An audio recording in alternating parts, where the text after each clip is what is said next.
Everybody, welcome to Chin Fat. In this episode, I'm continuing on editing inside of Davinci Resolve, and I'm going to show you some basic tools that we've got up here, and also show you a little bit more advanced tools. We're going to go through the blade, go through the arrow, we'll go through the ripple and roll functions as well, and some trimming on the timeline here. So let's just show you basically how things work here. I'm going to start playing here. I've edited a full-on assembly cut of my short film here, and I'm going to start working on the rough cut. So that means I'm going to come down on the timeline and I'm going to start fixing things up. I'm going to start trimming things and fixing the pacing for this short film. First off, with your regular arrow tool, these are the major tools that you're going to be using here to fine-tune things on your timeline. And first of all, we're going to start with the arrow key. The arrow key, if you have one of these selected unintentionally, like the blade selected, the arrow key's shortcut is the letter A to select it. So watch this. As I move my mouse away and I hit A, it turns into the arrow right there. And if you hit the letter B, it selects the blade. So different shortcuts, we'll show these as we go along. But your A tool, your arrow tool is a basic trim tool, and also a move tool and a select tool down inside your timeline. So first of all, if you want to select things, you can click above. If you want to drag a marquee across several things, though, that has selected those clips right there. Then if you want to move the clips, I suggest using cut, copy, and paste to do that. Let's say we want to grab these two clips and move it to the middle for some reason. I'm just going to select those two right there, and I'm going to hit Command X, Control X on a PC, and that will cut that stuff out, but now it's on a clipboard waiting to paste. So if you want to paste it onto something, I can arrow down and say, we're going to paste it right there. But watch what happens if I hit Command V, it just overwrites everything in its path. It just deleted everything in its path. So let's show you a little trick here for moving clips.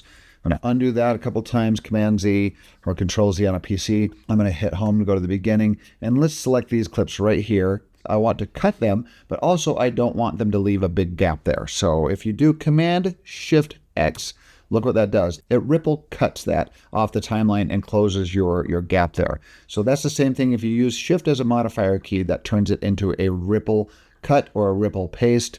So I'm going to arrow down and say I want to put those clips right there. I'm going to do, instead of Command V, which will overwrite anything in its way, let me undo that. I'm going to do Command Shift V, and it ripple pastes everything down the timeline. So it doesn't destroy anything, it just shoves everything down the timeline to make room for those two clips that I've posted there. You can also do that with X, C, and V. You've got a cut, copy, and paste. So if you want to copy something instead of cut it, you can just totally do Command C to copy. And that's a repeat now. So if we arrow down, put it right there, Command Shift V, it copied that and pasted it while leaving this here. So that's cut, copy, and paste X, C, and V on a PC, Control X, C, and V on a Mac, Command X, C, and V. So another thing that the arrow tool does, and as I mentioned, you can select several by doing a marquee, or you can select individual clips. And you can also hold down Command and select a whole bunch of different ones that are not next to each other, like that. So I've got all these ones in red are now selected by holding down Command, or Control on a PC will individually select all those clips. Otherwise, you can draw a marquee and grab a bunch of clips in a row. The arrow key also acts as a move key. You can just grab things and move them around. If you're doing compositing and placing clips on top, I'm doing some like half fades or something like that, you can totally do that.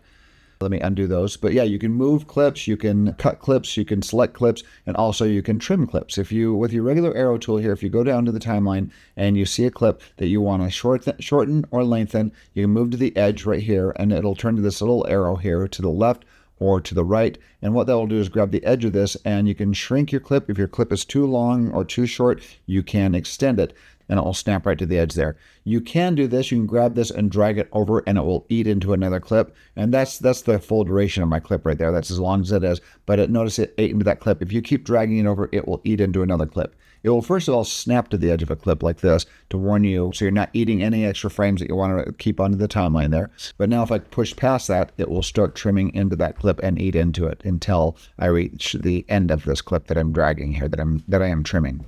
So just be aware of that. If you're trimming your clip, this is not what's called a ripple edit. This is called a trim, which this overwrites the adjacent clips if you drag into it. So just keep that in mind. Same here, watch this.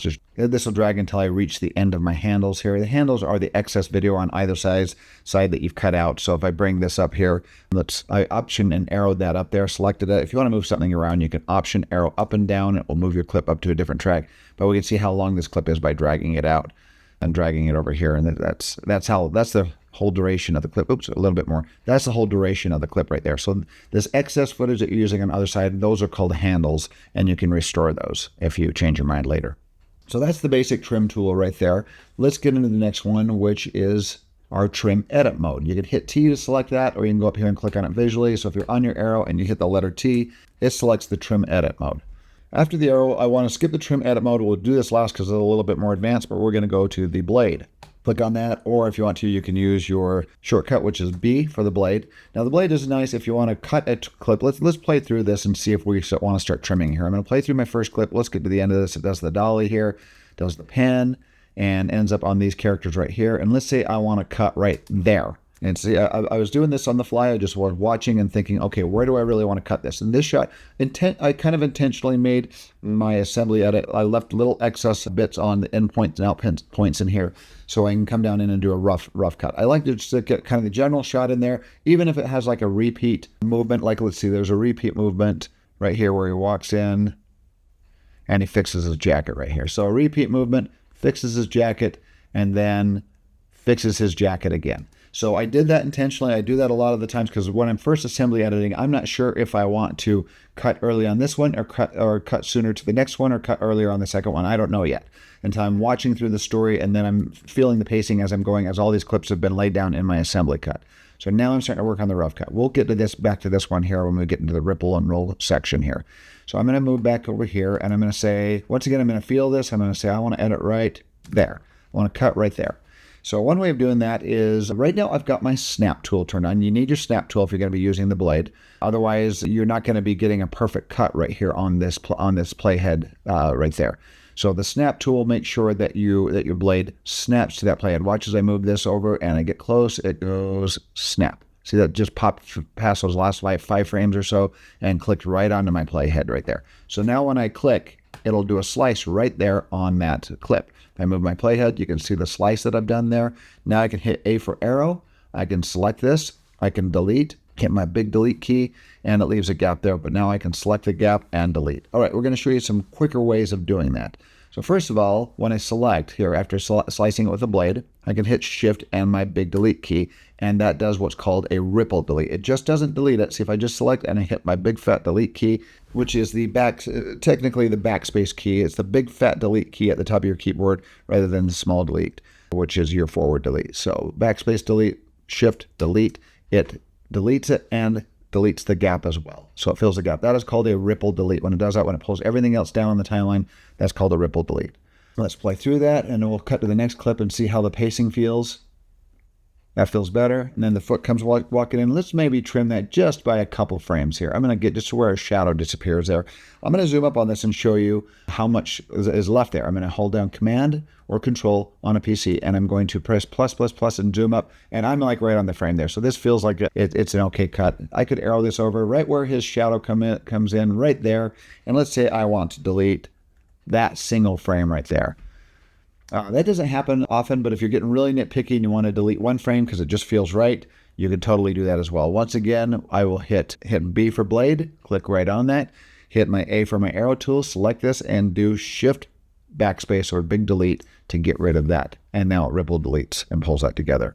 Okay, there's even quicker ways of doing this. Let's play through this, and we'll show you some different ways of doing this. So let's say I want to cut right there. That's it. So now I'm just kind of feeling my way through this, and I'm watching closely. The pacing on that feels good on that cut there. And once it reveals his whole body, 1/1000, maybe right about there. And I'm going to cut that off. And we can change that later if we want to as well. So an easier way of doing this, there is a feature in Resolve that they call Trim End and Trim Start. And what that basically does is from your playhead, it's going to basically clean everything to the right of this clip right here. So I've got that playhead right where I want to cut that clip, and I want to cut off the excess to the right. Rather than do that blade, select and delete and ripple delete, you can do this in one step by holding Shift and your right bracket. Your left bracket, Shift left bracket will clean to the left. Your Shift right bracket will clean to the right. Watch this, Shift and right bracket. It just cleaned that off, but it left that gap there open as well. So if you want to get around that, you can add your Command. So if you do Command Shift right bracket, it does a ripple delete to the right. And let's undo that. And if you do Command Shift left bracket, it's going to clean and ripple edit that to the left. Let's undo that. So Shift right bracket will just clean it and leave the gap. Let's undo that. And now Command Shift right bracket will clean that, trim it to the right. Really quick and easy there. Let's do this a couple times on some of the pacing here. Let's play through this. He's walking, and then we cut to the next shot of this guy drooling here. And he breathes out once right there, and I want to pause it right there. We'll have like a little bit of a soar. He breathes in, breathes out, and then I want to cut it. So we're getting, and you don't have to go like totally crazy with cutting everything. You just keep cutting everything that you can. But if it feels like it needs to be cut or extended, we'll show that here in a minute. If something needs to be extended as we get into the ripple and roll tools. So I'm going to play through this, stop right there, and say he breathed in, breathed out, and I want to stop right there before he breathes in again. So that was kind of a nice little take there and kind of keep the pacing up. I'm going to hold Command Shift right bracket, and it cleans that off. Let's play through the next clip. It approaches the door. So let's say we want to keep the pacing up a little bit. It's a little more mellow at the beginning, then it picks up quickly later on. Let's play through this, and maybe right where he reaches for it, I'm going to arrow back just where before his hand lifts up right there. I'm going to trim off that little section right there. And that's going to be Command Shift left bracket. So next we are going to be getting into the trim edit mode, and that is going to be the next episode. This episode is more about the arrow and the blade, and the next episode is totally just dedicated to the trim edit mode, which is ripple and roll editing, and we'll get into that. Thanks for watching ShinFat, and be sure to watch the next episode.